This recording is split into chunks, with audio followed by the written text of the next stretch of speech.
దరిద్రం అంటే ఇదేనేమో గైస్. నేను యూట్యూబ్ స్టార్ట్ చేసి 4 years అవుతుంది. అప్పుడు కొన్ని వీడియోస్ అప్లోడ్ చేసి స్టాప్ చేసేసాను అనమాట.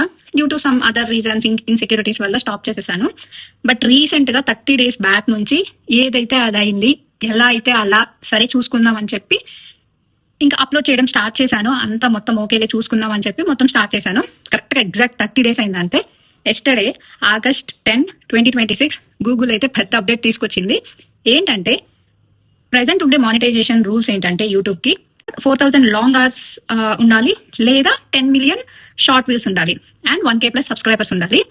ఇది ప్రెసెంట్ రూల్ అనమాట. బట్ ఇప్పుడు వచ్చిన అప్డేట్ ఏంటంటే అంత double చేసేసారనమాట.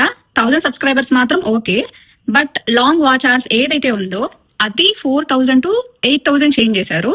And for the shorts new rule is 20 million. 20 million views from the shorts bro. How it is possible? ఈ రూల్ మనకి Feb 1, 2027 నుండి అప్లికబుల్ అవుతుంది. బిఫోర్ దట్ ఇన్ కేస్ మనకి కానీ లక్ ఉండి అదృష్టం ఉండి ముందే మానిటైజేషన్ అయిపోతే we're lucky. But once Feb 1, 2027 నుండి మాత్రం ఇది అప్లికబుల్ అవుతుంది అనమాట. చూద్దాం లక్ ఎలా ఉందో. నాకైతే తెలియదు, ఎందుకంటే ఇది ఒక బిగ్ ఛాలెంజ్ అనమాట. యూట్యూబ్ ఛానల్ స్టార్ట్ చేద్దాం అనుకునే వాళ్ళకి ఇది మాత్రం చాలా టఫ్ అనమాట. Let's see guys.